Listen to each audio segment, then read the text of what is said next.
Bom, caros alunos, nosso segundo vídeo aqui dessa primeira aula, nós vamos falar sobre as versões de 32 bits do processador. Aqui, lembrando que aqui nós estamos pensando só na conexão do processador com os dispositivos. É isso, esse é o propósito do capítulo 2 aqui do livro, né? Então vamos falar dessas primeiras versões de 32 bits. O primeiro processador de 32 bits da Intel, né, foi o 386, né, e na verdade ele foi o maior salto de tecnologia na história, né? Então foi o que possibilitou sistemas operacionais sérios. O primeiro grande sistema assim de apego ao público, né, foi o Windows 95. O lançamento dele foi, não sei aí se o capitão, quem é que chegou a lembrar da época, né? Mas em 95 se formavam filas de madrugada na Nova Zelândia, Austrália, o acompanhamento do Jornal Nacional, as pessoas querendo comprar o Windows 95. Foi um sistema operacional que bombou. Todo mundo teve, né? Todo mundo migrou, todo mundo passou a ter. Era tudo que a Intel queria para os sistemas de 32 bits, né?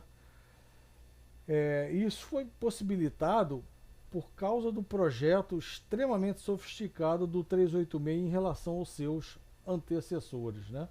Então não é que o 286 já tivesse um modo protegido, ele tinha um modo protegido fajuto.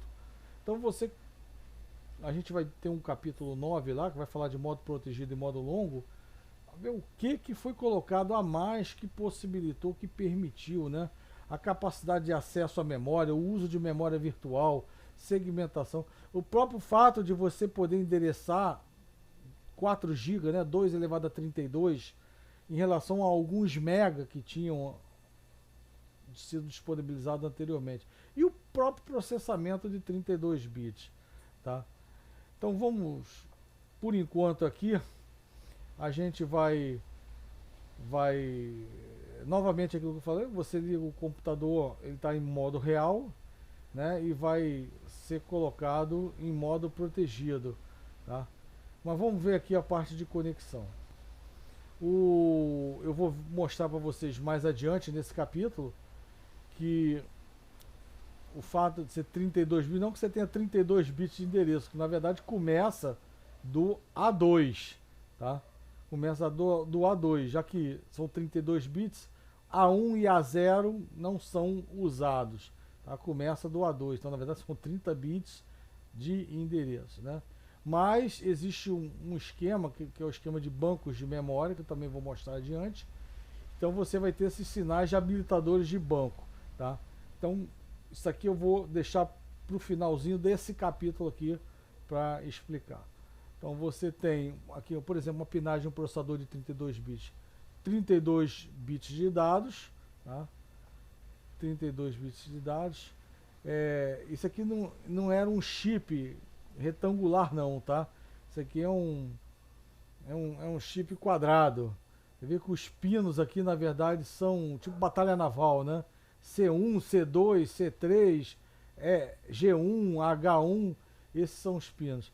É só uma forma de mostrar para vocês, tá? Então você vê que os sinais de endereços, a maioria deles vocês já viram, né? O read ou write,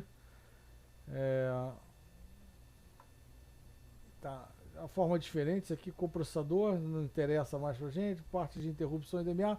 Tem aqui um sinal que vai ser diferente, interessante pra gente, tá vendo? BS16, o que significa isso? Ora, quem pode mais, pode menos. Se eu sou 32 bits, eu posso me comunicar com um dispositivo de 16? Já pensou se não pudesse? Que limitação séria. Você ser um processador poderoso, mas não fala com a ralé?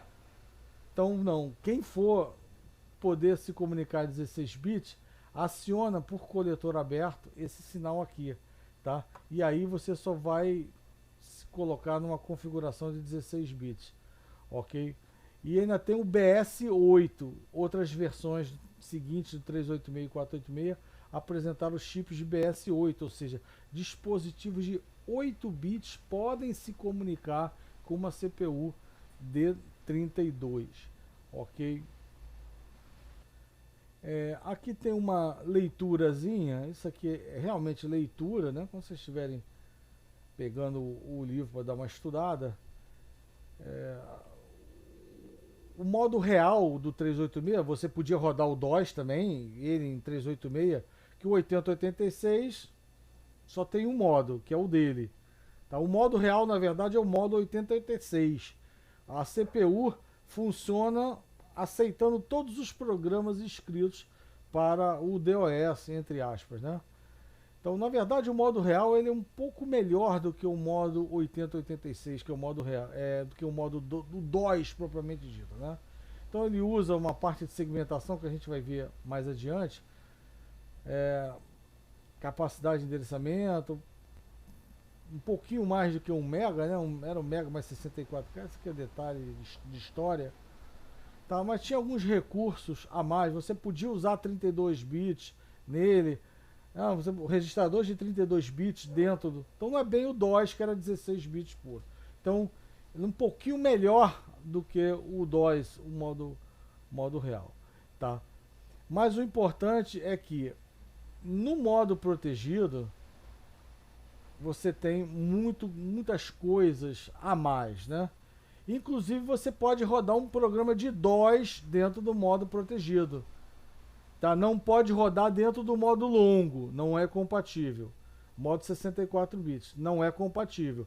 Mas se você tiver um sistema de 32 bits, admite-se o modo longo, o modo DOS, rodando um aplicativo de modo DOS. Por quê?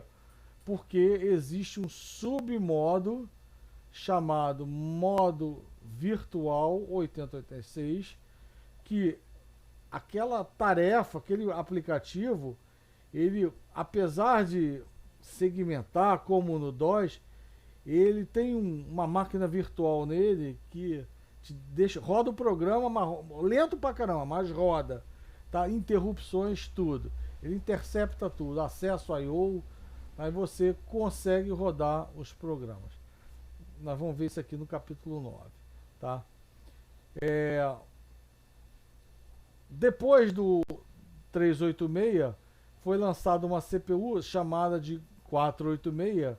Ela também era de 32 bits. Ela foi bem melhorada, né, em termos de pipeline, algumas coisas de tecnologia, modo rajada, você poder transferir por dados repetidos a cada borda de subida do clock. No primeiro clock você manda um endereço, depois manda um dado nas bordas de subida seguinte. Tá? A gente vai focar nisso aqui lá no capítulo de PCI, um pouquinho melhor. Tá? Foram recursos introduzidos com 486. E mais, nas primeiras CPU x86, o coprocessador matemático, ou seja, aqueles que executa as operações de ponto flutuante, era um chip em paralelo com a CPU. Então tinham duas CPUs, o 8086 e o 8087.